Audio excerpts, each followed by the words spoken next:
issue, consolidated financial statements. Listen carefully. What are the chapters which I am taking right now, which I have taken right now, branch and amalgamation and now consolidated financial statement. This itself minimum 15 to 20 marks. 15 to 20 marks, surely they will ask in these areas. If you are comfortable with branch, surely you will be getting some good marks. And if you are comfortable with amalgamation, sure of marks. In the area, you compromise vande theerum. Branch amalgamation and consolidated financial statements, mandatory question. Ready, my dear lovable students? Okay. Super exhaustive.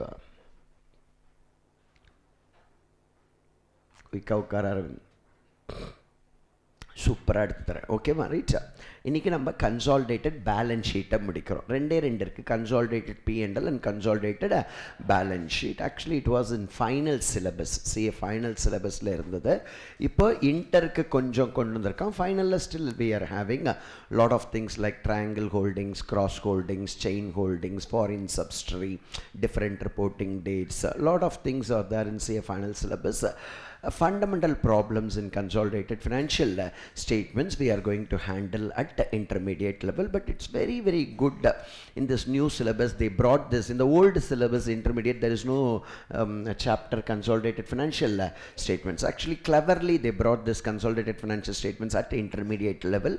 Main reason is when you go for any firms now, in fact in all over the world, how they do businesses. In India, this consolidation just becoming popular now. If you go to any countries, Europe, United States of America, how a business person does business is, he starts a company and he makes profit. He makes profit out of that company. Listen carefully, right? பேசும்போது பேசாத. எவ்வளோ நல்ல விஷயம் உனக்கு new சிலபஸில் இந்த இதை கொண்டு வந்திருக்கிறது. எதனால் இப்போ நீ இந்தியாவில் இருக்க உனக்கு ஒன்றும் தெரியல. இப்போ United States of America, Europe அங்கெல்லாம் நீ போன அப்படின்னா how a business person does business அப்படின்னு பார்த்தோம் அப்படின்னா, he starts a company and he makes profit. And what he does is, he wants to diversify his risk, he wants to go into some other field. Using this profit only he invests. So what he does is, he creates another company and becomes a shareholder, and this company invests in that company. So this company becomes a shareholder of that company. புரியல? இப்போ ஒரு கம்பெனியை நீ ஆரம்பிக்கிற, you are doing a business. இப்போ KS Academy இருக்கு, நான் KS Academy Limited அப்படின்னு ஃபார்ம் பண்ணி I am making huge profits in KS Academy. Now I want to do a hotel business. What I do is, I float a company, KS Hotels Limited அப்படின்னு I float a company. I make KS Academy Limited as a shareholder, not Saravanan. ஏன்னா KS Academy is investing money in KS Hotels. Saravanan is a shareholder in KS Academy Limited, and KS Academy makes profit. Now KS Academy becomes an investor for KS Hotels Limited. Idea puriyartha illaya? Comfortable, not comfortable? Even though KS Academy is owning shares, really Saravanan will be controlling. That KS Hotels Limited, Saravanan is the owner, but I am holding the shares through KS Academy Limited. In KS Hotels Limited, who is the shareholder? Academy Limited. In KS Academy Limited, who is the shareholder? Excellent. Only KS Academy belongs to Saravanan, or both belongs to Saravanan? So both the balance sheet should be consolidated. Both the financial statements should be consolidated in order to know the total performance of the group. That is the purpose of preparing consolidated financial statements.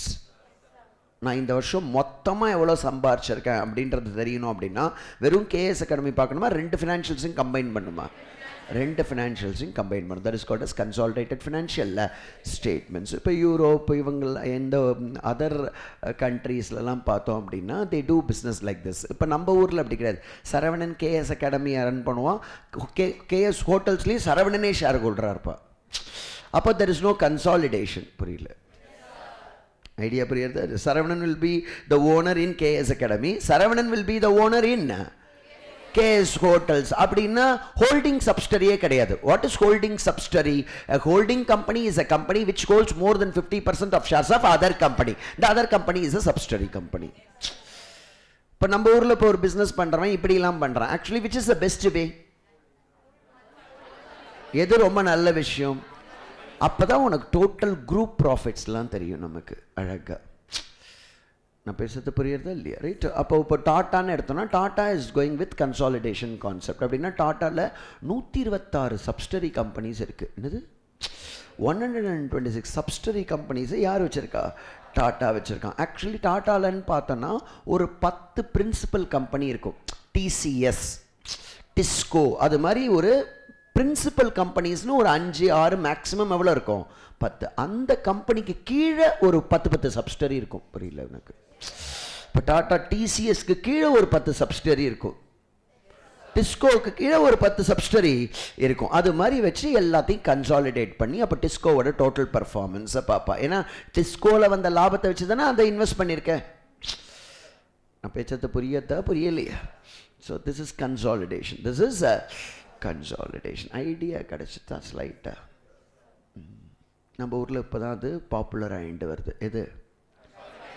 But that is a perfect way. That is the perfect way. இப்போ US யூரோப்லலாம் already இப்படி தான் பண்ணணும்னே அவங்க auditors guide பண்ணுறா. நம்ம ஊரில் அப்படி இல்லை.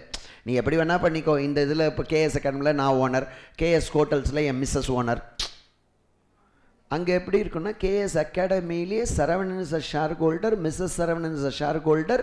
சரவணனோட relatives எல்லாருமே எதில் ஷேர் ஹோல்டராக இருப்பா? கேஎஸ் அகாடமியில் இருப்பா. Once academy makes a profit and it wants to invest, academy will purchase shares in some other company. So the individuals will be owner only in one company. In all other companies, only this company, the parent company, will be holding shares and all other become subsidiary company. So every company will be consolidated so that Saravanan will know, Saravanan and group will know what is the total performance of the entire group. Idea is good or bad? It's a good idea. In India, it is coming up. அதனால தான் first time Companies Act in 2013, recently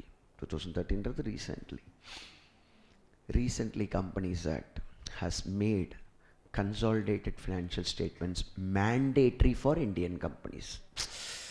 Till 2013 varaikkum consolidation was not mandatory as per Companies Act. As per company, if anybody wants to do voluntarily consolidation, they can do in India. But presently in India, as per Companies Act, if any company is having a subsidiary, as at the end of the year, the parent company has to prepare 2 financials.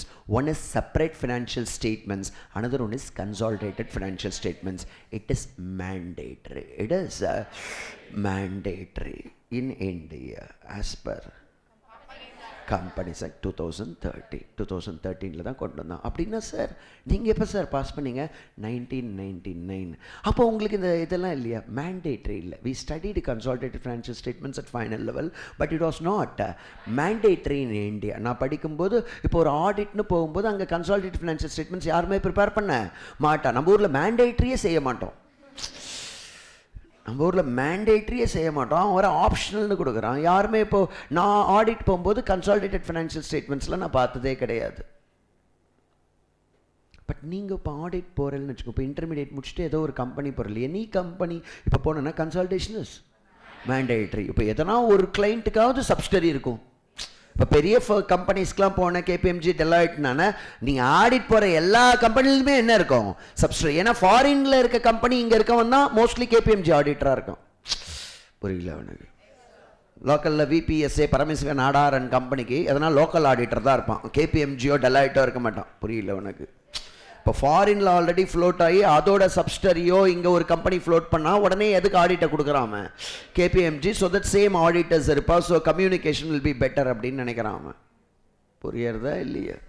So அதனால தான் நார்மலாக இப்போ நீ KPMG, டெலாய்ட்டு, price waters எதில் ஃபர்மில் நீ சேர்ந்தாலும் you will be looking in to consolidation immediately.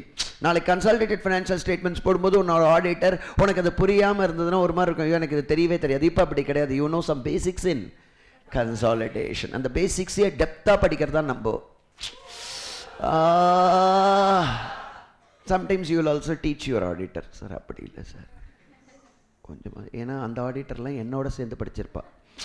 புரியுது? அதே அறிவிலே இருப்போம். ஏன்னா அதுக்கப்புறம் சிஏ முடித்து நிறைய பேர் படிக்கிறதுன்றது ரொம்ப மினிமல்.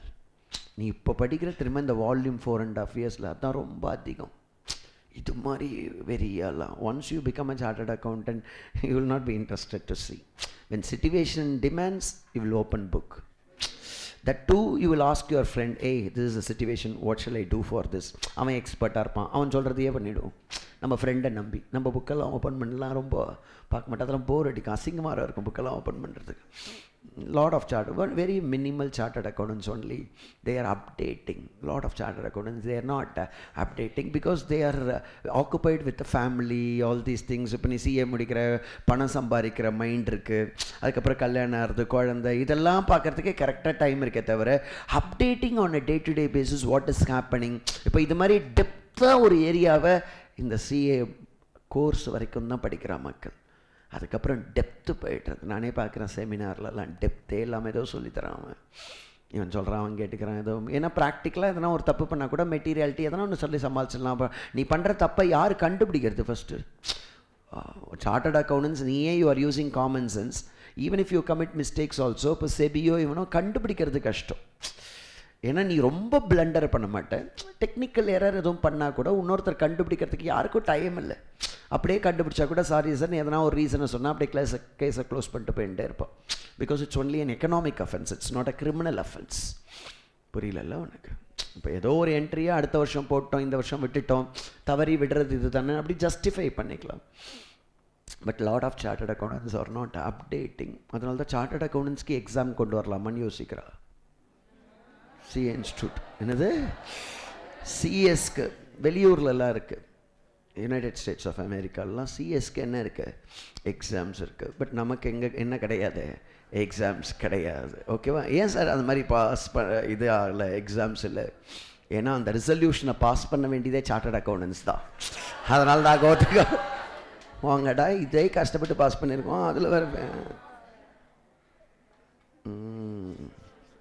அதுக்காக தான் சிபிஇ செமினார்ஸ் இதெல்லாம் கம்பல்சரியாக நீ அட்டன் பண்ணணுன்னு அந்த கம்பல்ஷன் ஆக்கிட்டான். இவ்வளோ ஹவர்ஸ் நாங்கள் போய் செமினார்ஸ் அட்டன் பண்ணோம் அப்படின்னு சொல்லி என்ன ஆக்கி விட்டான், கம்பல்சரி ஆக்கி விட்டான். சார் நீங்கள் எங்கே சார் போகிறீங்க, நீங்கள் போகிற மாதிரியே தெரியலையே. ப்ராக்ஸி.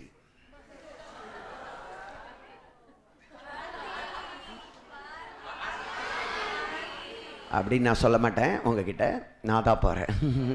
மாட்டின்டா சரியா? ரைட். ஸோ அது மாதிரி அவன் செமினாரில் போனால் தூக்கமாக வருது எனக்கு.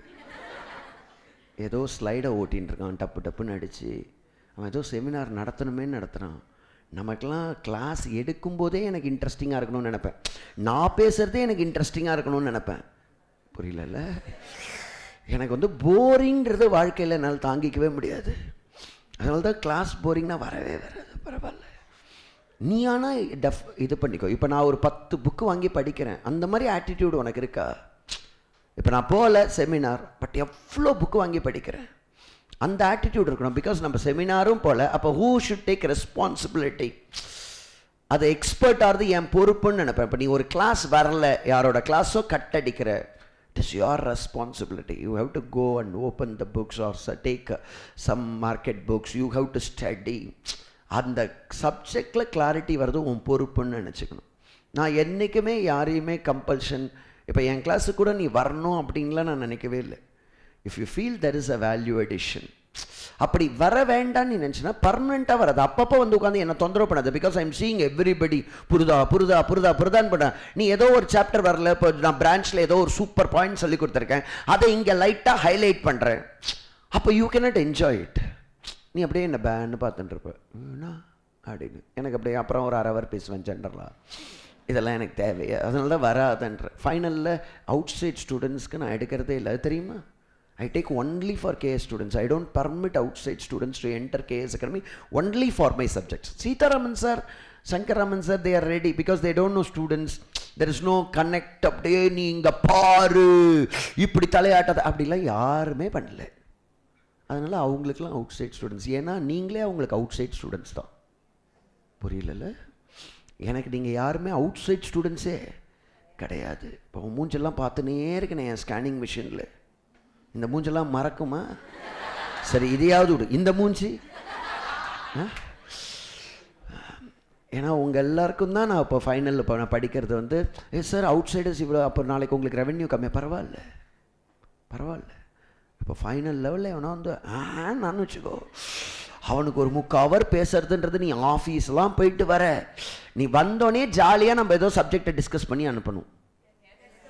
கரெக்டாக இல்லையா? அப்போ அங்கேயாவது இப்போயாவது ஓகே நீ ஃப்ரீயாக இருக்க, அப்போ ஆஃபீஸ் போயிட்டு வர ஒரு 3 hours நீ ஆஃபீஸு முடிச்சுட்டு என்னை வந்து பார்க்கும்போது நான் ஜாலியாக சப்ஜெக்டை கொடுத்துட்டே இருந்தேன்னா, நீ அங்கே போயிட்டு அப்போ நம்ம சீன் பண்ணலாம், இதை வச்சு சீன் பண்ணலாம், ஜாலியாக இருக்கும். புரியல? இங்கே ஆஃபீஸில் நான் கொடுக்குறத வச்சு அங்கே போய் நல்லா இதை வச்சே பயங்கரமாக பண்ணுவேன். இப்போ நான் கொடுத்துருக்கிறத வச்சு நீ எவனா ஒரு அசோசியேட் டைரக்டர் மாட்டினான்னா, அறிவில்லாதவன் செத்தான் அவங்ககிட்ட செத்தான் அவனே, அவனுக்கே தெரியாது என்னென்ன பண்ணணும் அதுன்னு. அவங்ககிட்ட மாட்டினாலே காலி தான் அவன். அதனால தானே உங்களை நிறைய பேருக்கு பிடிக்காது ஆஃபீஸில். ஏன்னா நம்ம சும்மா இருக்க மாட்டோம். சைத்தன்யாவே கோவப்பட்டான் ஒரு அசோசியேட் டைரக்டரோட, பார்த்துக்கோ அவனே எப்படிப்பட்டவன். அவன் ஒரு தடவை கூட கோவப்பட்டு நான் பார்த்ததில்ல. கிளாஸில் ஒரு மூஞ்ச ஒரு அன்ஹாப்பியாக வச்சு நான் அது மாதிரி ஜென்ரலாக பேசுகிறேன், ஏதோ ஒன்று துள்ளி கூட நான் பார்த்ததில்ல. அது மாதிரி அதுக்கும் கேட்டுட்டே இருப்பான் அடக்கமாக. நாலேஜ் இருந்தால் பிடிச்சி உள்ளே போட்டுட்டே இருப்பான், டக் டக் டக் டக்குன்னு உள்ளே போட்டோம். அதான் அவனோட வேலை. நான் நாலேஜ்னு ஆரம்பித்தா சக்குன்னு உள்ளே போட்டுட்டே இருப்பான். அது வரைக்கும் அப்படியே இருந்துகிட்டே இருப்பான். ஒரு ஒர்க்கை வந்து ஆஃபீஸில் அவன் ஃபுல்லாக பண்ணிருக்கான். ஃபுல்லாக அவன் தான் அந்த அசோசியேட் டைரக்டருக்கு தெரியலன்னு வேற இவங்ககிட்ட சொல்லியிருக்கார். இவன் தான் he has done fully and given to that associate director. That associate director went and said, I only did it. Credit கொடுக்கணுமா வேண்டாமா? இப்போ நானே ஒரு ஆத்தர்கிட்டேருந்து எடுக்கிறேன், அவசியமே இல்லை நான் எந்த ஆத்தர் படித்தேன்னு சொல்லணும்னு. Yes or no? இப்போ நீங்கள் அவ்வளோ வேலை பண்ணியிருக்க, நான் தான் பண்ணேன்னு வேறு சொல்லிட்டான். அடுத்த தடவை அந்த ஏதோ வேலை கொடுக்கும்போது நீங்களே பண்ணிக்கோன்ட்டான். யார் போய் அங்கே போய் அந்த இது சொன்னார், ஏதோ அவனுக்கு இன்ஃபர்மேஷன் கிடச்சிருக்குள்ள இருக்குது, இது மாதிரி சொல்லியிருக்காரு அவருன்னு. இவன் தான் இன்ஃபேக்ட் அவருக்கு தெரியாது, அறிவே இல்லாத ஒரு அசோசியேட் டைரக்டர் அவர். இவன் தான் பண்ணி கொடுத்துருக்கான் எல்லாமே சூப்பராக பண்ணும். நீங்களாம் போய் எங்கள் ஸ்டார் பிளேயர்ஸ் தான், நீங்கள் யாருமே ஆர்டினரி கிடையாது. கொஞ்சம் ஹியூமன் அப்ரோச் மட்டும் கொஞ்சம் பெஸ்ட்டாக இருக்கணும். நான் உங்களுக்கு சொல்லித்தரேன். அதுக்கு தான் கேஎஸ்ஏ ஆஸ்பயர். மெயினாக இது கேஎஸ்ஏ ஆஸ்பயர் எதுக்காக வைக்கிறேன் அப்படின்னா, நீ எந்த ஃபேர்மில் ஜாயின் பண்ணணும், எப்படி நீ நடந்துக்கணும், ஒரு ஆடிட்டர்கிட்ட ஒரு எனார்மஸ் ஈகோ கிட்ட எப்படி நீ மேனேஜ் பண்ணணும், அட் த சேம் டைம் அந்த ஈகோ கிட்டேருந்து எப்படி பெஸ்ட்டை நீ வாங்கணும். புரியல? அந்த ஈகோன்னு சொல்கிறது சார்ட்டர்ட் அக்கௌண்டன்ஸ். ஏன்னா நீ சிஏ ஃபைனல் தான், நான் முடிச்சிருக்கேன். இப்போ ஒரு கன்சாலிடேட்டட் ஃபினான்ஷியல் ஸ்டேட்மெண்ட்ஸ் அழகாக கவனிக்கணும்.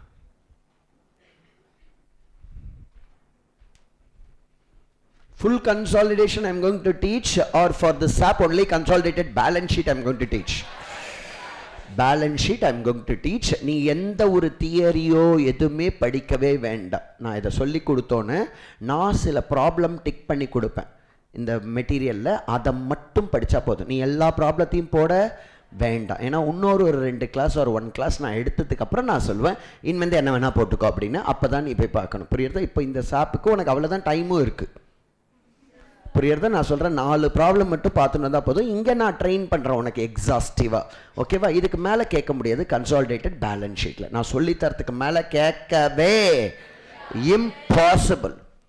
Consolidated financial statements. Consolidated financial statements presently it has more relevance or less relevance? More relevance. As per Indian Companies Act, preparing consolidated financial statements is mandatory. It is mandatory. It is mandatory. Hope you all know holding company and subsidiary company. Holding company is a company which holds more than 50% of the equity shares of subsidiary company. Correct? Okay. A subsidiary of a subsidiary is a subsidiary of a holding. அப்படின்னு ஒரு வார்த்தை படிச்சிருப்பேன். கரெக்டாக இல்லையா? சப்ஸ்டரி of நல்லா இருக்கும் அது படிக்கிறதுக்கு. Subsidiary of a subsidiary is a subsidiary of a holding company.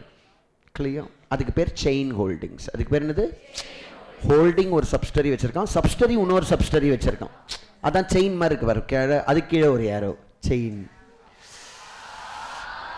அது மாதிரி நிறைய இருக்குது. Chain holdings, cross holdings, triangle holdings, multiple subsidiaries, lot of things. At final level I will teach you so beautifully. At inter level a simple consolidated balance sheet, a simple consolidated P&L we are going to prepare. Ready my dear lovable students? Enjoy this. இப்போ நான் சொல்கிற பாயிண்ட்டை மறக்கக்கூடாது. கவனிங்க. என்ன பார், இங்கே எங்கேயும் பார்க்காத, கவனி. இப்போ நான் சொல்கிற பாயிண்ட்டை மறக்கவே, நிறைய பேருக்கு இது தெரியாது, உனக்கு தெரியணும்.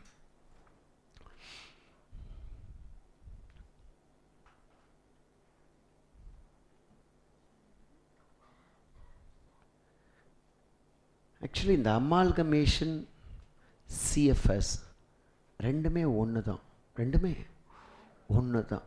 அமால்கமேஷன் CFS ரெண்டுமே ஒன்று தான். சார் அமால்கமேஷன் ரெண்டும் ஒன்று தானா, ஏன் டிஃப்ரெண்ட் சாப்டர்? கவனி, லாஸ்ட் ரோ வாய் அது மாதிரிலாம் பண்ணாது. கவனி, amalgamation and CFS, consolidated financial statements, both are same in substance. In substance. Listen carefully.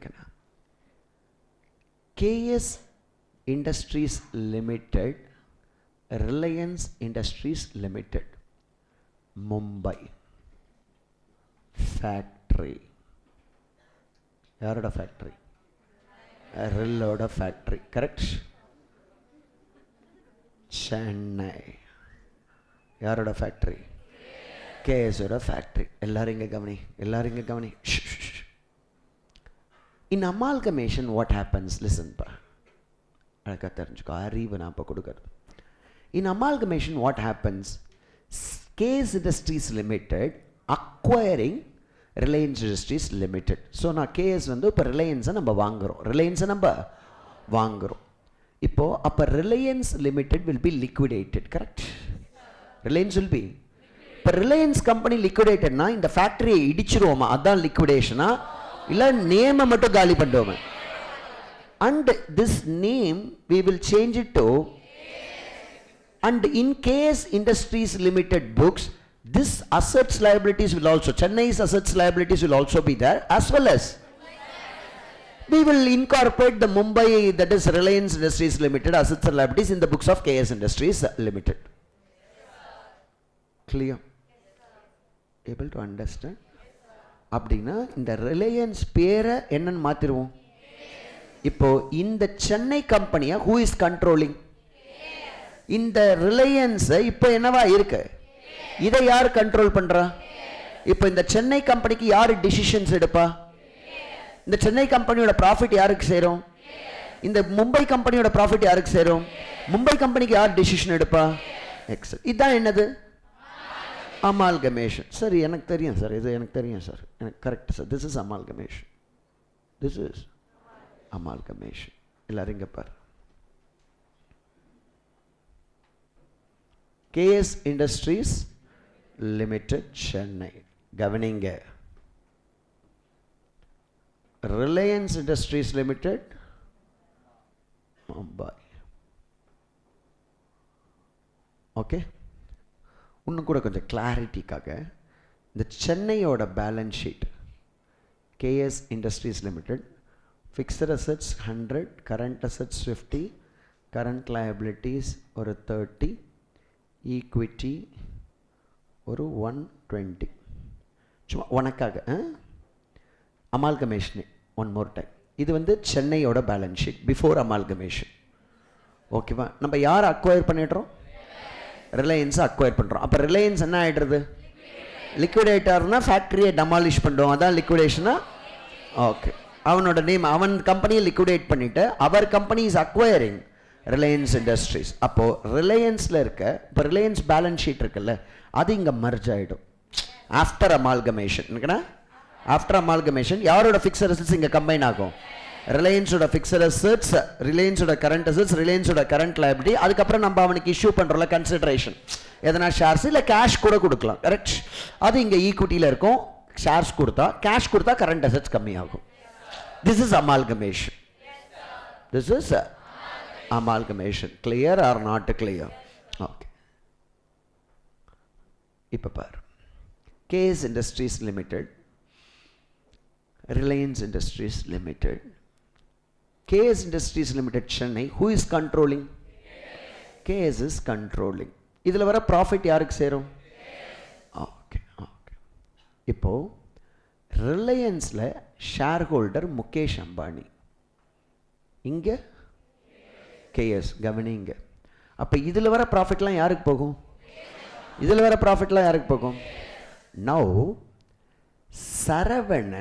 Saravanan through this KS Industries Limited is purchasing, KS Industries Limited purchasing all the shares of Mukesh Ambani.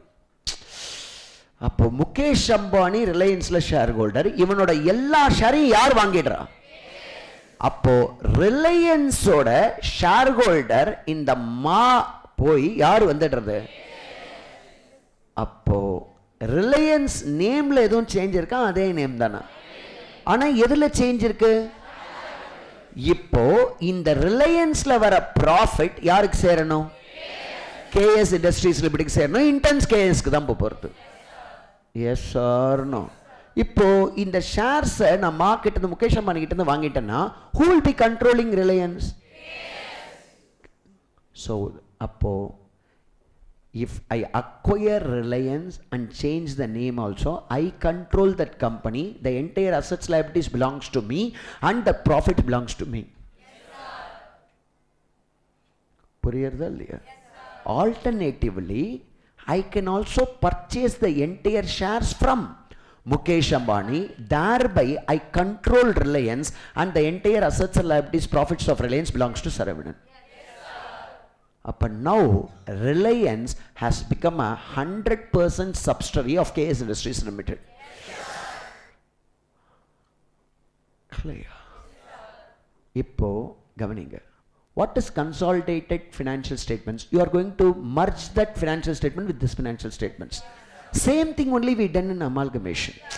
We just brought all the assets and liabilities of the amalgamating company and added in the books of amalgamated company. Yes or no?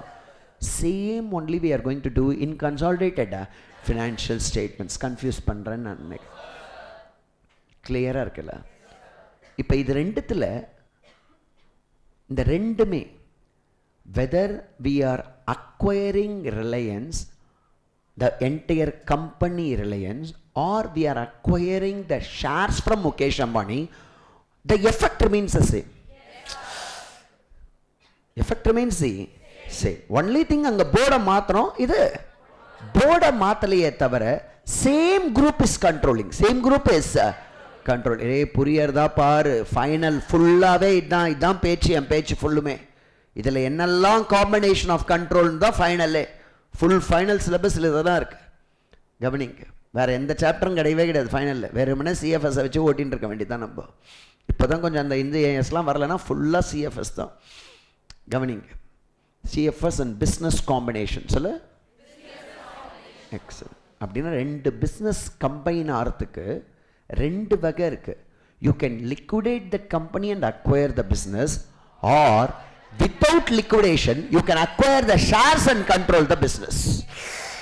If you want to control some other business, you have to either acquire that business or acquire shares from the shareholders of that business, majority shares, so that you can take control over that company. My dear lovable students, enjoy this. This amalgamation is called as statutory acquisition of business. Sir? This is stock acquisition. Sir? Stock known in the closing stock நினைக்காத. இங்கே நான் சொல்கிற stock அக்விஷன்றது equity stock. அப்படின்னா ஒருத்தனோட ஷேரை வாங்கியும் அந்த கம்பெனியை நம்ம அக்வயர் பண்ணலாம், அப்படியே பிஸ்னஸை வாங்கியும் அந்த கம்பெனியை நம்ம அக்வயர் பண்ணலாம். பிஸ்னஸாக வாங்கினேன்னா which is amalgamation, statutory acquisition, which is shares வாங்கி அதை கண்ட்ரோல் பண்ணனா it's a stock acquisition. If you acquire shares and control, we have to prepare consolidated financial statements. If you acquire the business, there is no question of consolidated financial statement because you are consolidating at the time of acquisition itself.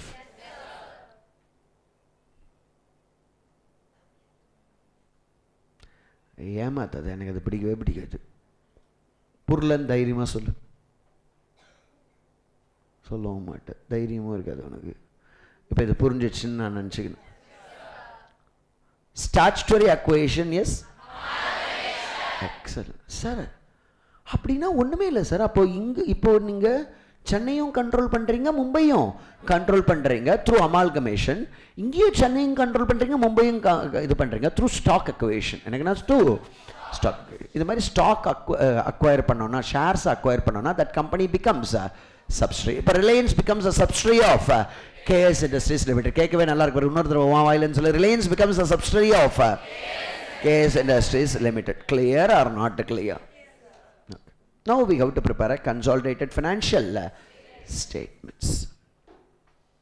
We have to consolidate the statements of Reliance and KS Industries. How we need to consolidate the financial statement, that is what I am going to teach.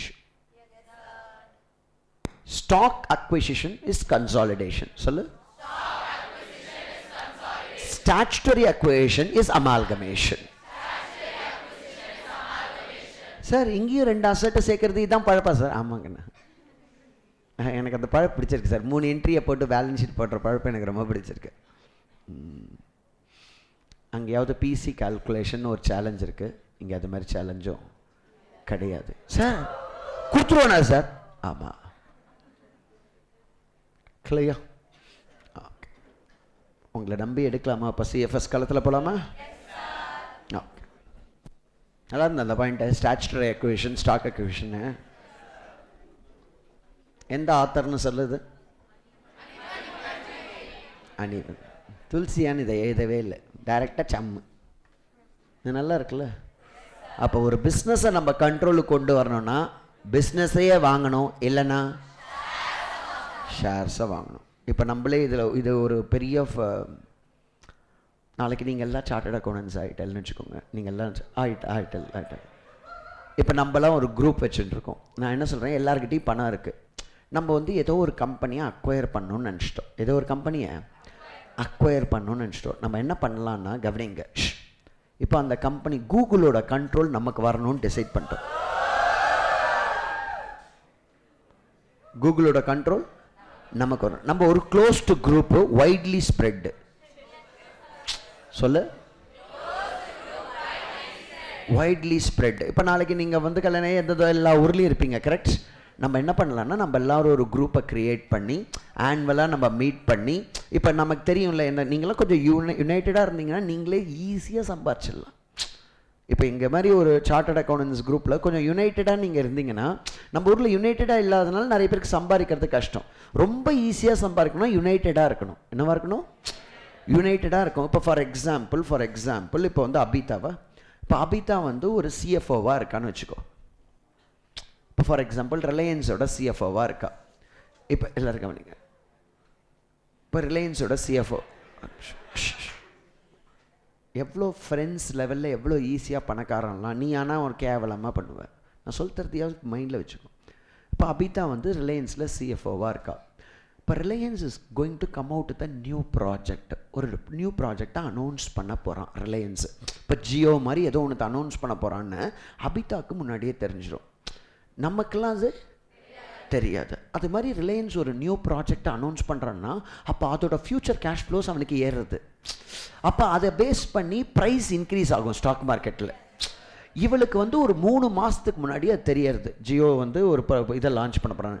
இவ உடனே நம்மக்கிட்ட very good, that is called as insider trading. It's illegal. ஆமாம், நம்ம ஊரில் எல்லாமே illegal, insider trading. அது அவளுக்காக நம்ம வாங்கணும்னு அவசியம் இல்லை. அவள் அவளுக்காக நம்ம வாங்கணும்னு அவசியம் இல்லை. நம்ம எல்லாம் என்ன பண்ணலான்னா, அவள் இது மாதிரி ப்ராஜெக்ட் அனௌன்ஸ் பண்ண போகிறேன்னு சொல்லியிருக்கா. நீ இப்போ ஷேர் பர்ச்சேஸ் பண்ணுன்னு அவள் சொன்னால, என்னடா இப்போ அவள் ப்ராஜெக்ட் அனௌன்ஸ் பண்ண போகிறான்னா நம்ம எல்லாரும் என்ன பண்ணலாம், ஷேர்ஸை வாங்கினோன்னா அதுக்கப்புறம் என்ன ஆகிடும், ஷேர்ஸ் அது இன்க்ரீஸ் ஆகணும்னு உடனே விற்றுணும். ஏன்னா அந்த ப்ராஜெக்ட்லாம் சக்ஸஸ்ஃபுல் ஆகும்னு அது ரிஸ்க்கு. சில பேர் அந்த ப்ராஜெக்ட் சக்ஸஸ் ஆகிற வரைக்கும் வச்சுருந்தேன்னா முட்டாள்னு அர்த்தம். அவன் ப்ராஜெக்ட்னு சொல்கிறதெல்லாம் எப்படி சக்ஸஸ் ஆகும்? ஐடியா புரியறதால் நீ வாங்கின போது இப்போ 100 ரூபா இருக்குது அந்த ப்ரைஸு, இந்த ப்ராஜெக்ட் அனௌன்ஸ் பண்ணணும் 150 ரூபா ஆச்சுன்னா உடனே விற்றுடணும். அந்த 80 ரூபா போதும். அதுதான் கிளவர்னஸ். நீ 150 ரூபா அப்படி வச்சு அப்படி ப்ராஜெக்ட்னா இப்போ 50% விற்றுரு, 50% வச்சுக்கோ. அட்லீஸ்ட் ப்ராஜெக்ட் சக்ஸஸ் ஆனால் இருக்கலாம். சக்ஸஸ் இல்லைனா ஃபுல்லும் போய்டும்ல நமக்கு. ஸோ ஐடியா வந்து ஹோல்ட் பண்ணாத. ஷேர்ஸ் என்றைக்குமே ரிஸ்க்கு. ரிலையன்ஸு, முகேஷ், கிம்பாஸ் யாருமே பண்ணாத. ஏன்னா ஃபியூச்சர் கேஷ் ஃப்ளோஸ். ஜப்பானில் ஜாக்கி சான் என்ன கூப்பிட்டுருக்காகோ, அமெரிக்காவில் மைக்கேல் ஜாக்சன் கூப்பிட்டுருக்காகோன்னு ஷேர் ப்ரைஸ் ஏறுறது. புரியுறதா இல்லையா? நாளைக்கு கூப்பிடாமல் போயிட்டாகோன்னா புரியுறதா இல்லையா? கூப்பிட்டு தண்ணி கொடுக்கலன்னா என்ன ஆறுது? ப்ராஃபிட் கொடுக்கலன்னா கஷ்டம். அது புரியுறதா இல்லையா? ரைட், அதை பேஸ் பண்ணி பண்ணக்கூடாது. இது ஒன்று. இது ஒன்று. இன்னொன்று என்ன ஐடியா பண்ணலான்னா, இப்போ நம்மலாம் யுனைட்டடாக இருக்கோம். இப்போ கூகுளோட கண்ட்ரோலை நம்ம எடுக்கணும்னு நினைக்கிறோம். அது கூகுளோட கண்ட்ரோலையே நம்ம எடுக்கணும்னு நினைக்கிறோம். இப்போது அதில் பார்த்தோம்னா கூகுளோட core group of shareholders, management group வந்து ஒரு 40% வச்சுருக்கான். ஒயிட் ஸ்ப்ரெட் ஜென்ரல் பப்ளிக் ஒரு 60% வச்சுருக்கான். White spread general public 60%. நம்ம வந்து ஸ்டாக் எக்ஸ்சேஞ்சில்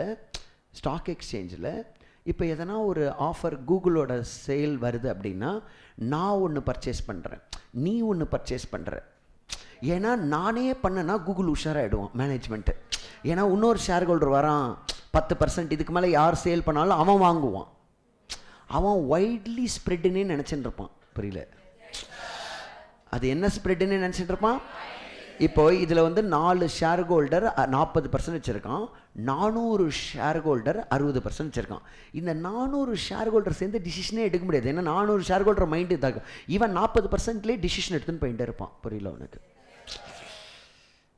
ஐடியா புரியுது? இவனோட ஓட்டிங் பவரில் தான் மெஜாரிட்டி டிசிஷன்ஸ் இருக்குது. இது வைட்லி ஸ்ப்ரெட்டாக இருக்குது. இது என்னவா இருக்குது? வைட்லி ஸ்ப்ரெட்டாக. இந்த வைட்லி ஸ்ப்ரெட்டை நம்மெல்லாம் குரூப்பாக சேர்ந்து கொஞ்சம் கொஞ்சமாக தனித்தனி பேரில், இப்போ நான் வந்து ஒரு 2% வாங்கினேன்னா இவன் ஒன்றும் கண்டுக்க மாட்டான். நீ 2%, அது மாதிரி 30 பேர் வாங்கி நம்ம ஒரு அரேஞ்ச்மெண்ட், கான்ட்ராக்சுவல் அரேஞ்ச்மெண்ட் போட்டு இனிமேல் நம்ம 30 பேர் எடுக்க தான் டிசிஷன்னா இவன் காலி. Google under our control. புரியுறதா இல்லையா? Google under our control. நமக்கு ஒரு கான்ட்ராக்சுவல் அரேஞ்ச்மெண்ட் போட்டு நம்ம எல்லாம் சேர்ந்து தான் முடிவு எடுக்கணும் அப்படின்னா அவன் கண்ட்ரோல் போயிடுச்சு. அப்போ கூகுளை சேல் பண்ணுறதே நம்ம கையில் இருக்கு. ஐடியா புரியுறதா இல்லையா? இது மாதிரி ஒரு கொஞ்சம் யுனைட்டடாக எதனா ஒரு கொஞ்சமாக வாங்கி ஒரு 5 வருஷம் ப்ராஜெக்ட்னு பண்ணால் கூட பரவாயில்ல. Company under our control. Sir அது மாதிரிலாம் நடக்குமா? தாராளமாக நடக்கும். முட்டாளாக இருந்தான்னு வச்சுக்கோ, அந்த ஷேர் ஹோல்டர் அதை கவனிக்கவே இல்லை. ஏன்னா அதனால தான் ஷேர் ஹோல்டரில் 5%க்கு மேலே ஹோல்ட் பண்ணுறவனுக்கு தான் டிஸ்க்ளோஷர் இருக்குது. நம்ம எல்லோரும் டூ அதனால டிஸ்க்ளோஷரே இல்லை. அப்போ ரொம்ப மைனாரிட்டி ஒயிட் ஸ்ப்ரெட்னு நினச்சிட்டு இருப்பான். ஆனால் நம்மக்குள்ளே இருக்க அந்த யூனிட்டி அவனுக்கு தெரியல. ஐடியா புரியறதா இல்லையா? நாளைக்கு திடீர்னு ஏஜிஎம் உள்ள போயிட்டு we all are having 2% share ஏந்து போ, Saravanan has been appointed as a managing director. Instant resolution hold பண்ணலாம் நம்ம. சார் அது மாதிரி பண்ண முடியுமா? எஸ், கொஞ்சம் கிளவராக பண்ணணும். காயினை ரொம்ப கேர்ஃபுல்லாக நகர்த்தணும். அவனுக்கு தெரிஞ்சிச்சுன்னா உஷாராயிடுவான். அவனும் ஸ்டாக் புரோக்கர்கிட்ட சொல்லி என்ன விலையாக இருந்தாலும் வாங்கிட்டுருவான். Because he is losing controlling interest. Idea புரியுறதா இல்லையா? ரைட். இப்போ ஸ்டாக் மார்க்கெட்டில் ஏதோ ஜென்ரல் பப்ளிக் ட்ரேட் பண்ணிட்டு இருக்கான்னு நினைப்போம். நான் சொல்கிறது புரியுறதா இல்லையா? ரைட். கொஞ்சம் கிளவராக நம்ம பண்ணோம் அப்படின்னா கண்ட்ரோல் எக்ஸசைஸ் பண்ண முடியும். அவசியம் இல்லை தான், பட் இது அறிவு.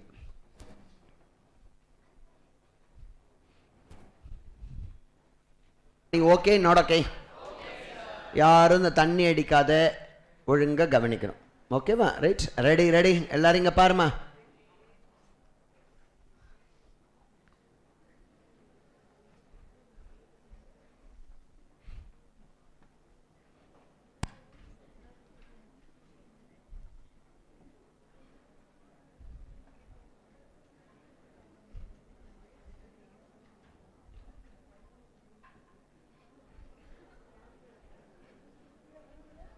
எல்லாரும் இங்கே பாரு, தொந்தரவு பண்ணாத.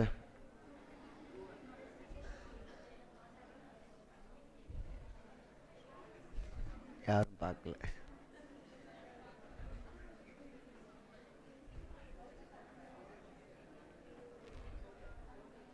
டலிடா பாரு. இதான் balance sheet of holding company. Actually I am preparing in horizontal format for understanding purpose. Actually we have to prepare it in schedule 3 vertical format.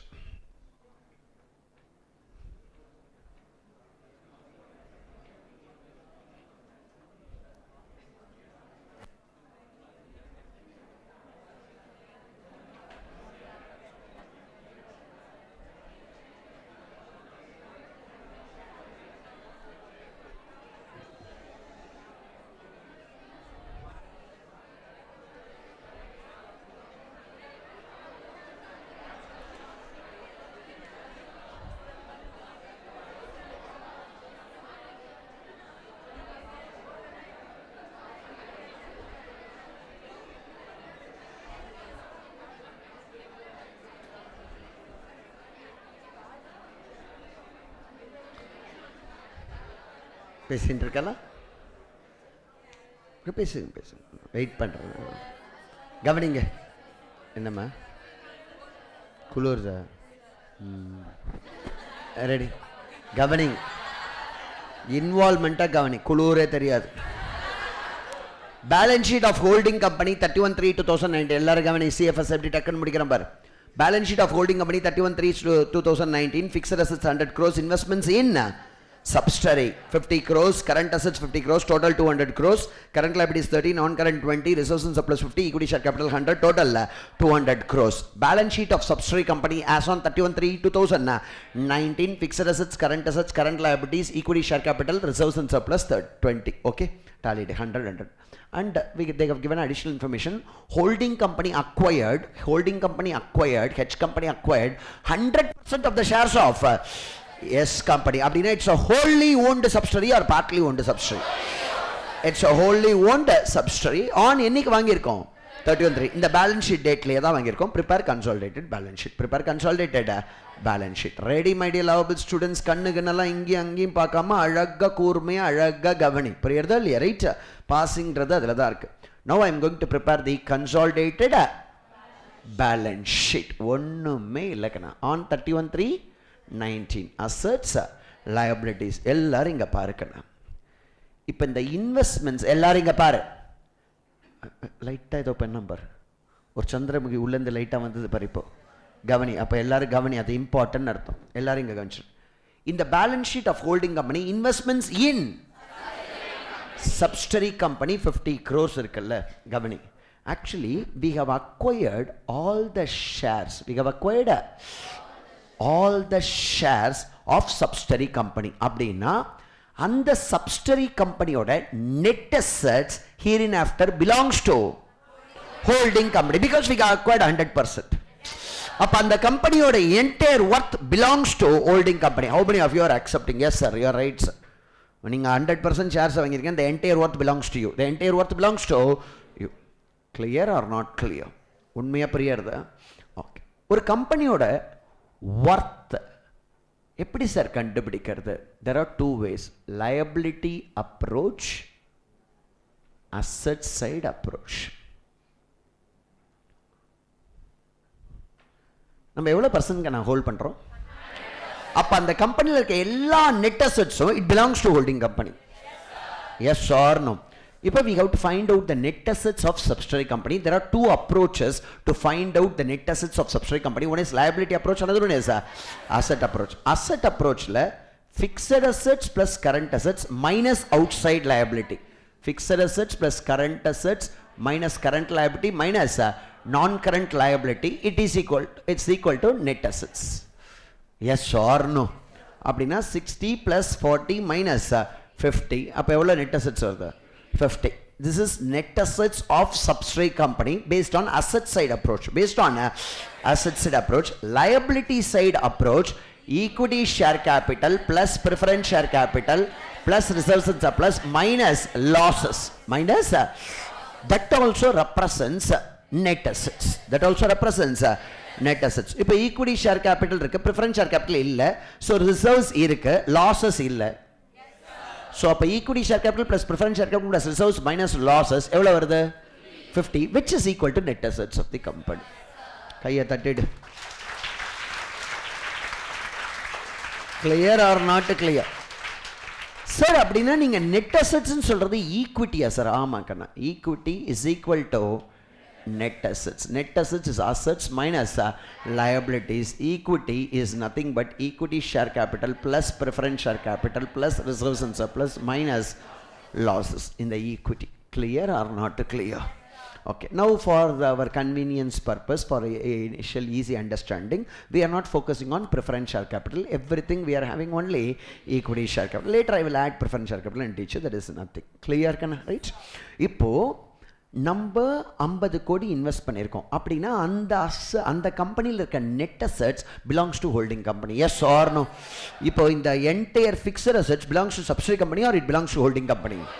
That current assets belongs to, that current liabilities belongs to holding company. Clear கண்ணா right? அப்படின்னா எல்லாரும் இங்கே கவனி. No, how much we have invested? 50 crores. Actually நம்ம ஏன் அவனோட capital 30 crores தான் அந்த ஷேர் ஹோல்டர் போட்டிருக்கா, ஏன் நம்ம 50 crores கொடுத்ததை வாங்கியிருக்கோம்? Because they are having reserves. ஏன்னா that company's net assets is 50 crores. That is the reason we paid 50 crores. Yes or no? This investments in subsidiary is the money which the holding company has paid. இந்த இன்வெஸ்ட்மெண்ட்ஸ்க்கு நேரா வருது face வேல்யூவா காஸ்டா? Excellent. This is the money which the holding company has paid to acquire the shares of subsidiary company. How much we have paid? Actually, that shareholder from whom we have purchased the shares, he has only contributed 30 crores, but he has made a profit of 20 crores. That profit also we have given, then only he will give the shares. Yes or no? So how much we have paid? 50 crores. Clear or not clear? In the cost, in the equity, correct? இங்க இருக்கிற அந்த investments தான் அங்க லயபிலிட்டியா இருக்கு. Equity and என்னவா இருக்கு? ரிசர்வ்ஸா இருக்கு. புரியுறதா இல்லையா? This investments, listen, this investments is represented in subsidiaries balance sheet either as equity or net assets. True, false? இந்த இன்வெஸ்ட்மெண்ட்ஸ் தான் அங்க நெட் அசெட்ஸா இருக்கு. கரெக்ட்?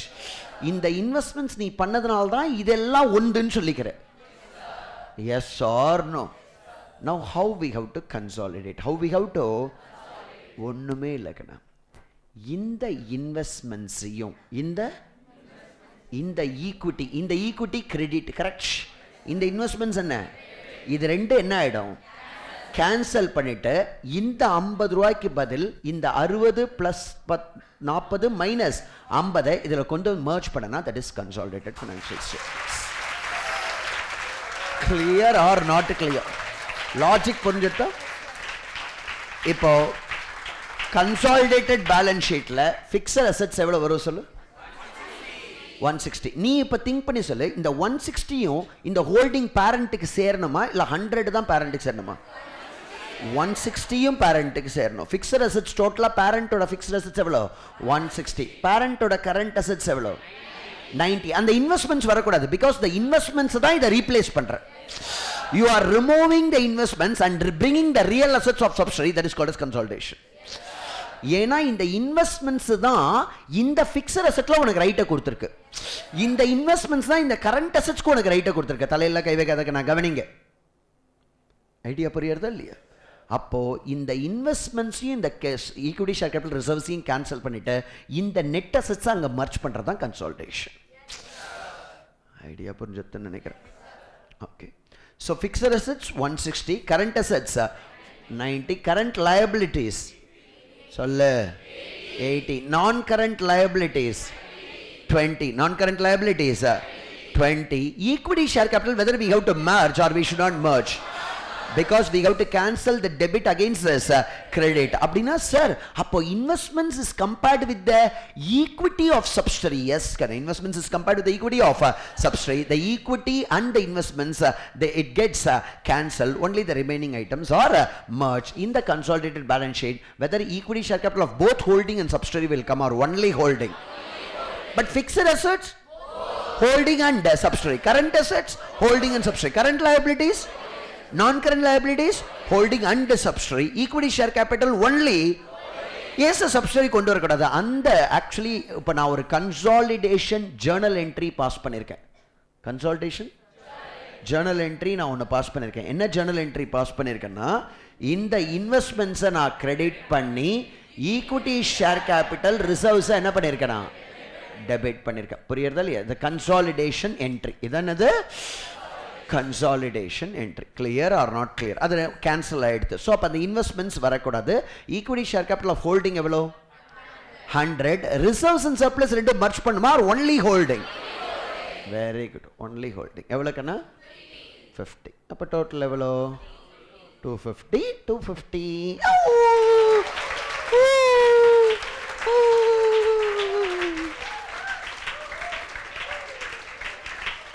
கஷ்டப்படுத்திட்டு.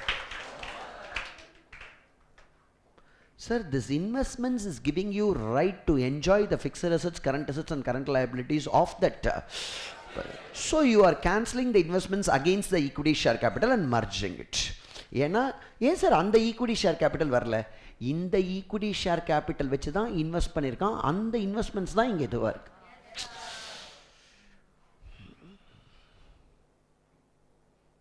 புரியல? இந்த பணம் தான் இங்கே இருக்கு, இந்த பணம் தான் இங்கே இருக்கு. இதை கேன்சல் பண்ணா அப்போ இந்த பணம் தான் இங்கே இருக்கு.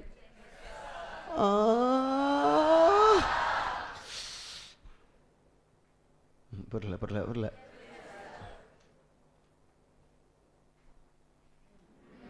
சொல்லு சொல்லு.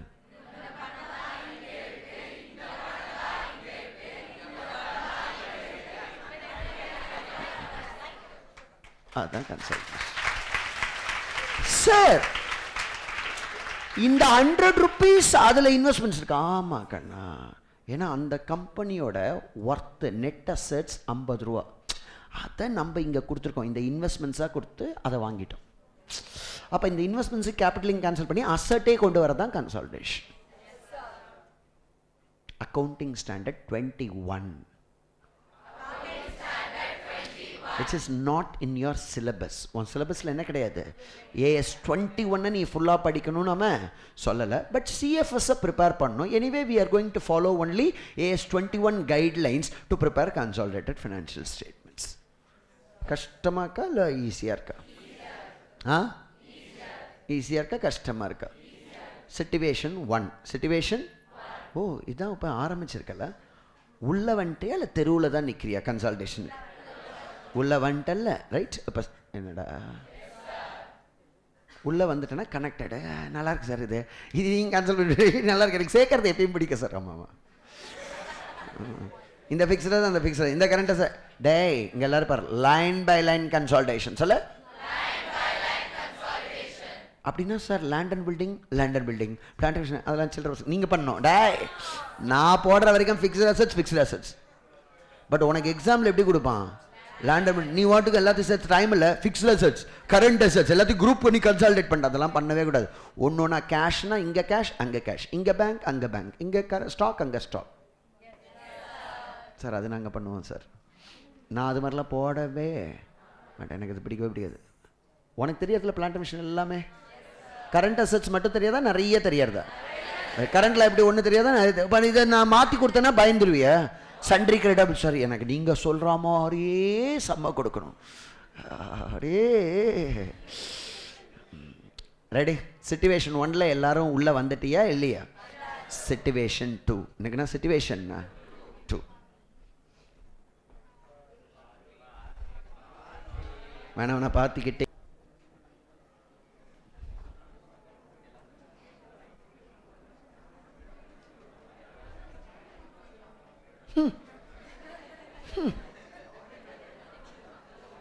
Okay ready. ஐயோ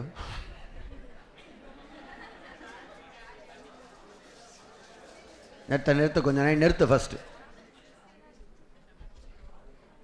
ready?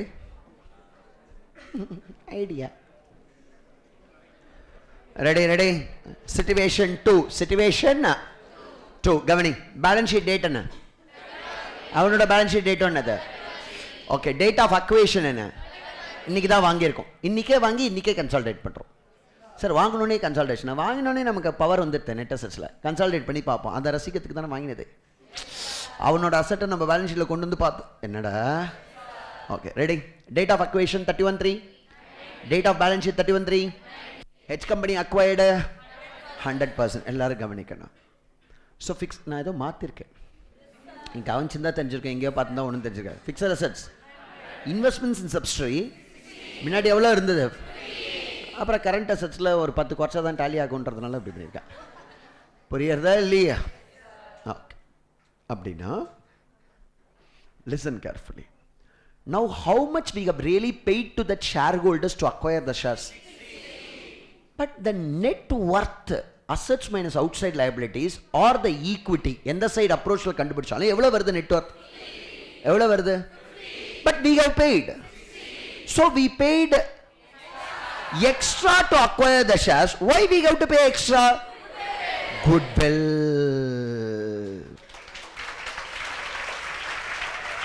Clear or not clear?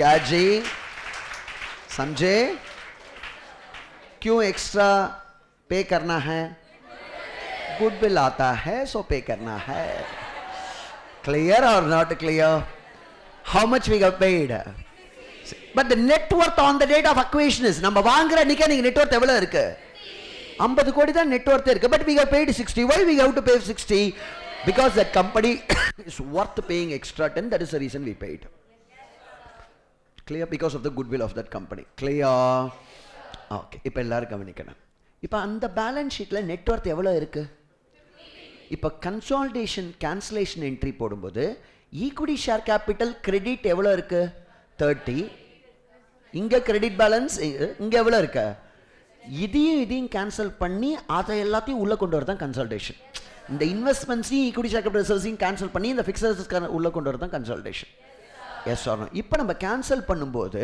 Equity share capital reserves 20 to investments 60 to investments 60 நமக்கு இந்த என்ட்ரி டேலி ஆகலை அப்போ என்ன பண்ணுவோம் குட்வில் எவ்வளோ 10 அப்போ these two gets cancelled and a new item emerges at the time of cancellation excellent now fixed assets consolidate பண்ணு 160 current assets எவ்வளோ 80 40 40 80 current liabilities வெயிட் பண்ணு 30 non current liabilities 20 நம்ம கேன்சல் பண்ணும்போது குட்வில் எதுவும் வந்ததா yes or no goodwill on consolidation current liabilities 80 goodwill on consolidation 10 fixed assets 160 goodwill arising on consolidation 10 current assets 80 current liabilities 80 non current liabilities 20 equity share capital whether you will consolidate or will not consolidate எதெல்லாம் cancel ஆயிடுது equity share capital of subsidiary reserves and surplus of subsidiary and investments of holding it gets cancelled and we got a new item called goodwill to the extent of 10 reserves and surplus 50 and equity share capital 100 whether the balance sheet will tally or will not tally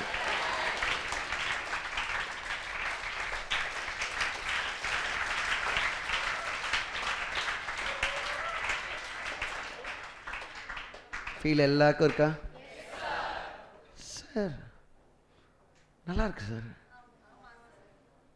நீங்கள் அது மாதிரி குரூப்பாக போடுறேன் எங்களுக்கு மட்டும் தனித்தனியாக கொடுத்துருவேல் அதானே ஆமாம் இது வரைக்கும் கதை ஸ்மூத் சைலிங் ஆர் அப்படி இருக்கா சரி கவனிங்க okay sir sir sir in case we paid only 45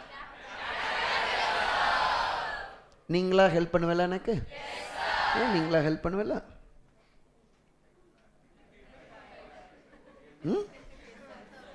okay okay ஹெல்ப்னு சொல்லியிருக்கேன் பண்ணுவல ஒழுங்கா சரி இப்போ இந்த கன்சாலிடேஷன் என்ட்ரி எப்படி போடுவேன்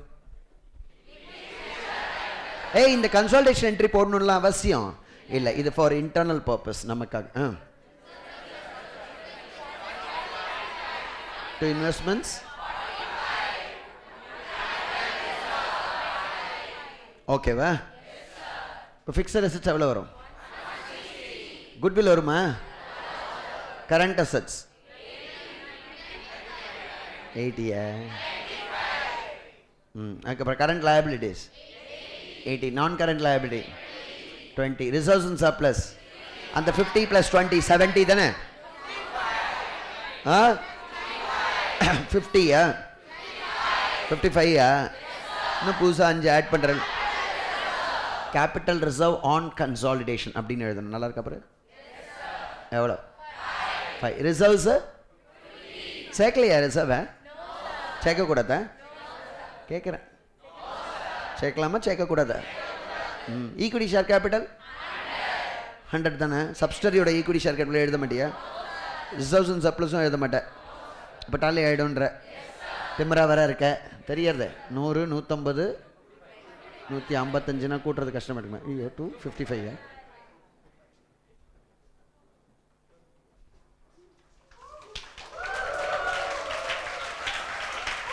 என்னடா உண்மையாக புரியாது கிளியர் ஓகே ஓகே situation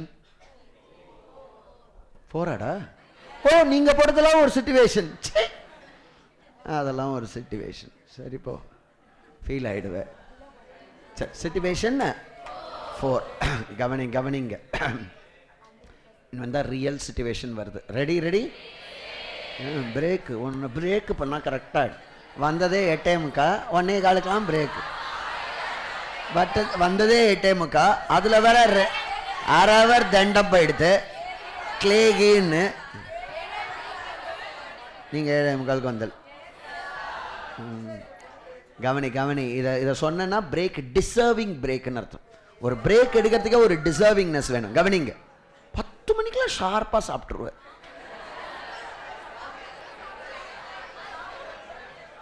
கவனிங்க சார், நீங்கள் டிஃபன் சாப்பிட்டு வந்திருப்பேல, அதனால் இந்த பேசுகிறேன். இல்லை ஒன்றும் சாப்பிடல, உண்மையாக சாப்பிடல. ரெடி? இங்கே எல்லாருக்கும் எவ்வளோ ஒரு இன்ட்ரெஸ்டிங்காக சொல்ல வரேன். சாப்பாடுக்கு படுன்னு அசிங்கமம் இம்பார்ட்டண்ட்டாக சொல்லி கொடுத்துருக்கு. கரெக்ட்?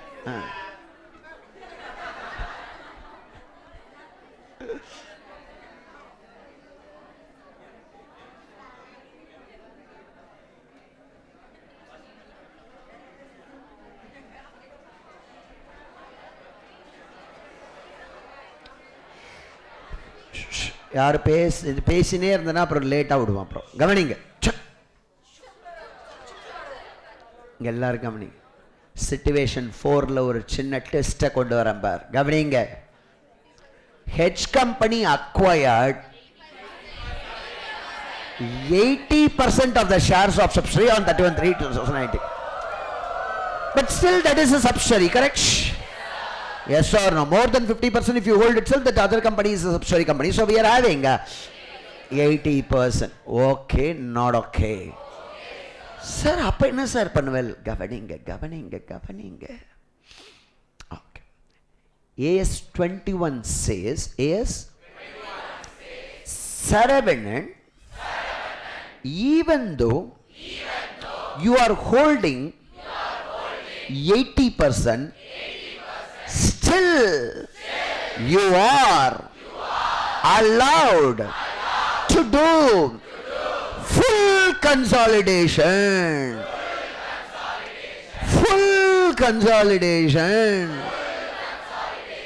அப்படின்னா என்ன சொல்றீங்க? ஃபுல். ஓ அக்கா நிமிஷம் வெயிட் கரோ. ஓகே, வெயிட் करो हिंदी है, नो प्रॉब्लम. வெயிட் செய்.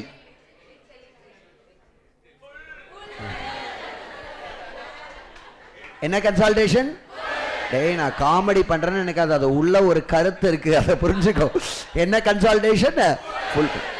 Because you are holding 80%, AS 21 doesn't say you have to consolidate only 80%. No, they say sir அப்படின்னா என்ன சார்? ஃபுல்லுன்றல என்ன ஃபுல்லு அப்படின்னா, this fixed assets you have to consolidate the entire 60, not 80%. Because you are having 80% interest, it's not 80% of fixed assets will be consolidated. சும்மா பேச full consolidate. Sir அப்போ நீங்களே ஃபுல்லா consolidate பண்ணிண்டா அந்த 20% அவனுக்கும் இந்த ரைட் இருக்கு. AS 21 says, if you are going to consolidate everything here, the entire assets, entire liabilities, then that fellow who is holding 20%, how he will accept your full consolidation? AS 21 says, Saravanan, you are having a right thinking. Even though he is having 20%, still you have to do only and bring that 20% as a liability in your balance sheet. You bring 100% and show 20% as a liability. புரியல. Full அசெட்டை கொண்டு வந்து அந்த 20% அவனுக்கு இருக்க interest என்னவா காமிச்சது? That 20% liability is called as minority interest.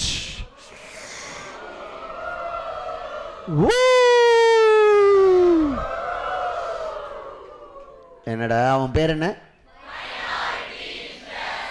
The net interest of subsidiary payable to outsiders. Net interest of a subsidiary payable to outsiders is called as minority. Interest. Minority share ஹோல்டரில் நம்ம தானே majority. அந்த share ஹோல்டருக்கு சேர வேண்டிய net அசெட்ஸை consolidate balance ஷீட்டில் லைபிலிட்டியை காமிச்சிடணும். Because we are showing that 20% is liability, we are allowed to consolidate 100%. So I am consolidating 100% minus 20% liability. Effectively, I am consolidating 80%. டேய் உண்மையா புரியறதா இல்லையாடா? உண்மையா புரியறதா? even though we hold 80%, still we have to do 100% consolidation and show 20% as. நல்ல idea புரிஞ்சுதா? கொஞ்சம் கிளவராக கொஞ்சம் work பண்ணட்டுமா? கவனிங்க, கொஞ்சம் கவனி, கேர்ஃபுல்லாக கவனி.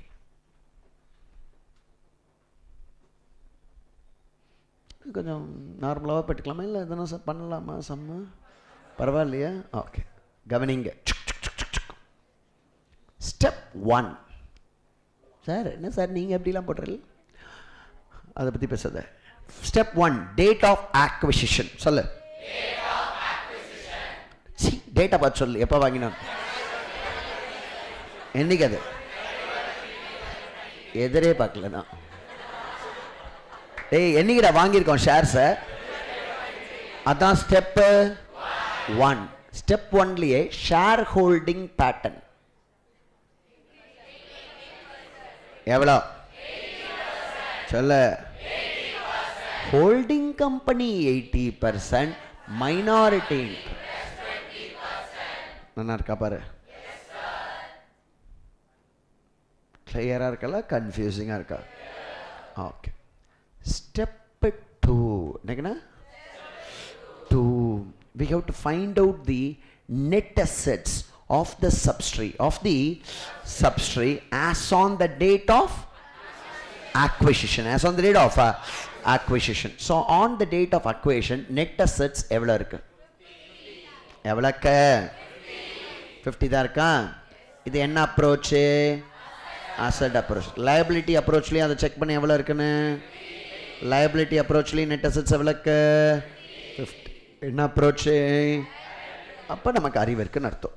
வேறு வருமா? அசட் அப்ரோச்சில் நெட் அசெட்ஸ் வேறு, லைபிலிட்டி அப்ரோச்சில். அப்ரோச் தான் வேறு, பட் கண்டுபிடிக்கிறது சேம் தான்.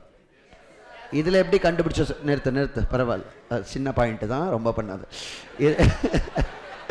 இந்த நெட் அசெட்ஸ் 50 ரூபாய் எப்படி கண்டுபிடிச்ச? ரிசர்வ்ஸ் ஆக்கனா 30 + 20 கரெக்டா? இது எப்படி கண்டுபிடிச்ச?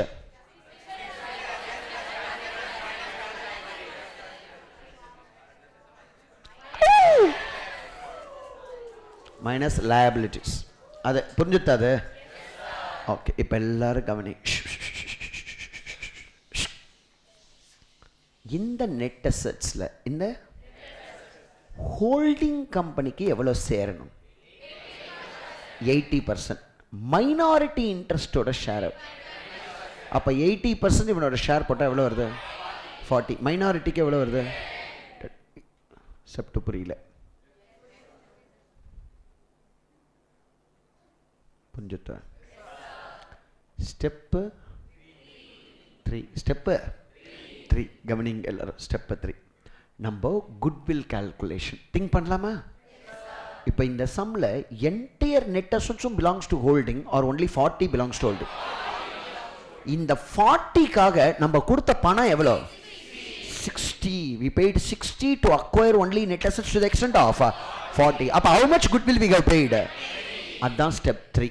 புரியுறதா இல்லையா? Right. What is the cost of investments?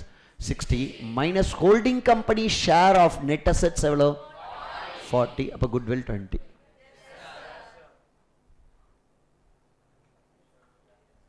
Clear? Step 4 minority share of net assets. Already we calculated. எவ்வளவு?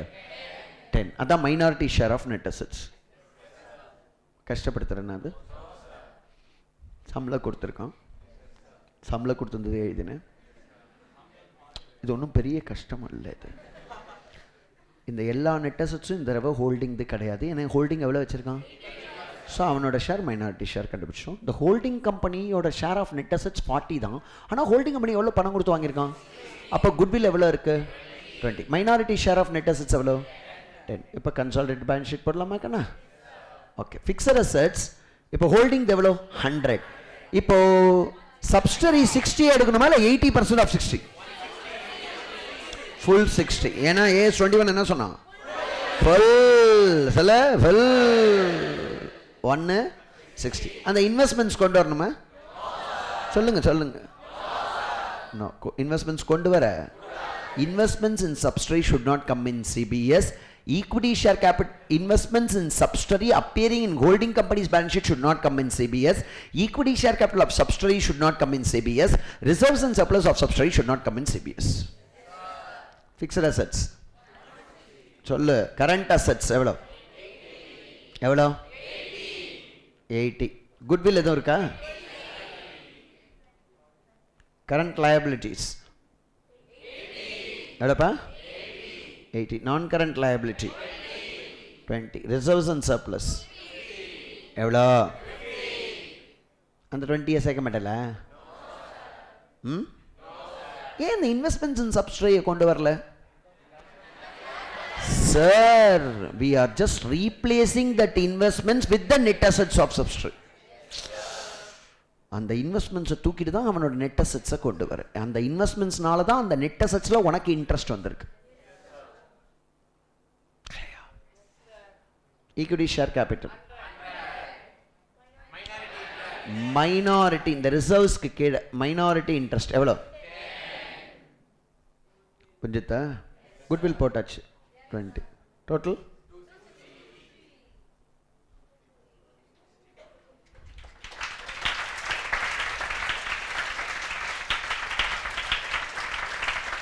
கிளியர். உனக்கு பயமா இல்லை? குட்வில், கேபிட்டல் ரிசர்வ், மைனாரிட்டி இன்ட்ரெஸ்ட்லாம் பயம் தரல. கன்சாலிடேட் பேலன்ஸ் ஷீட் ஈஸியாக இருக்குது. ஒரு சம் தரம் போட்டு பார்க்கலாம். பிரேக் எடுக்கிறதுக்கு தகுதினா சம்மா போடு. பிரேக்ஃபாஸ்ட்டுக்கு டிசர்விங்னஸ் கிரியேட் பண்ணு. Prepare consolidated balance sheet. ஏன்னா பேலன்ஸ் ஷீட் கீழே காலம்னாரில் போட்டுக்கோ. டக்குன்னு அப்படியே போட்டுடலாம். Columnar balance. காலம்னார்னா தெரியும்ல, ஒரு அமௌண்ட், ஒரு காலம் ஹோல்டிங் கம்பெனி, ஒரு காலம் subsidiary company. Balance sheet. Balance sheet columnar. One column for holding company, one column for subsidiary company. Liabilities. Assets. Equity share capital. No need to follow schedule 3. Okay va? Right? H company, S company ne eduppa. Liabilities. Equity share capital. உனக்கு அந்த மாதிரி fixed assets அது மாதிரி கொடுக்கணுமா இல்லை டீட்டெயில்டாக கொடுக்கணுமா? ஓ, auditor மாதிரி. Equity share capital. Holding company 500, subsidiary company 300. Reserves and surplus. Holding company 300, subsidiary company 200. நான் current liability. Holding 200, subsidiary 100. Current liability. Holding 150, subsidiary 50. Total pannu. 1000?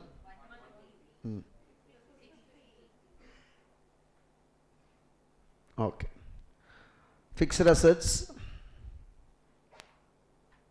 400, 250. Investments in subsidiary. Investments in subsidiary. In bracket 80%, 90%. 700. Subsidiary எதுவும் எழுதணும்னு நினைக்கிறியா? யாரோ நினைச்சல dash போடு. Current assets எவ்வளோக்குண்ணா balance? 50. அப்போ நல்லவா இல்லைடா, நெகட்டிவ் வந்து ரொம்ப அசிங்கப்பட்டிருப்போம். அங்கே எவ்வளோ? பரவாயில்ல போடு, நமக்கு என்ன. Okay, next Date of acquisition of shares. Hey, balance sheet date போடுவியா மாட்டியா? கொடுக்கலையா? 31/3/19. Date of acquisition of shares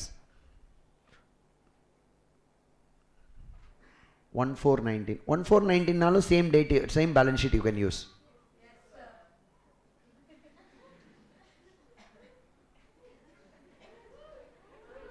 என்ன? Date of acquisition 1/4. Holding company எவ்வளோ அக்வயர் பண்ணியிருக்கேன்னு சொன்னேன்? Okay okay. Date of acquisition 1/4/19 அதே டேட்டில் தான் அக்வயர் பண்ணியிருக்கான். அவ்வளோதான், முடிஞ்சிட்டு. Prepare consolidate balance sheet.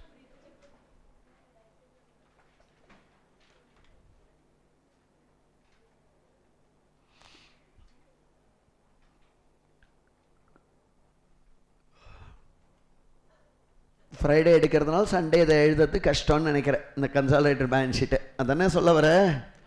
Sir இது மாதிரி எடுத்திங்கன்னா இவ்வளோ காம்ப்ளிகேட்டட் பாருங்கள்.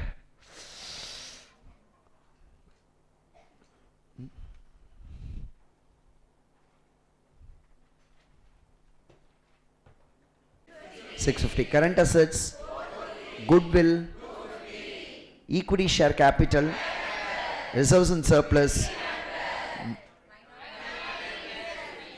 minority interest. Where is minority interest? No, you have to write minority interest separately in balance sheet. Why you are adding it to reserves and surplus? I never said it. Below. அண்டர்னு சொல்லிட்டேனா? ஓ, அண்டர்ன்றத நீ under எடுத்துட்டியா? Below. நான் current minority interest reserves எவ்வளோக்குண்ணா? 300. Minority interest 50. நான் current liability, current liability total 1000. Excellent.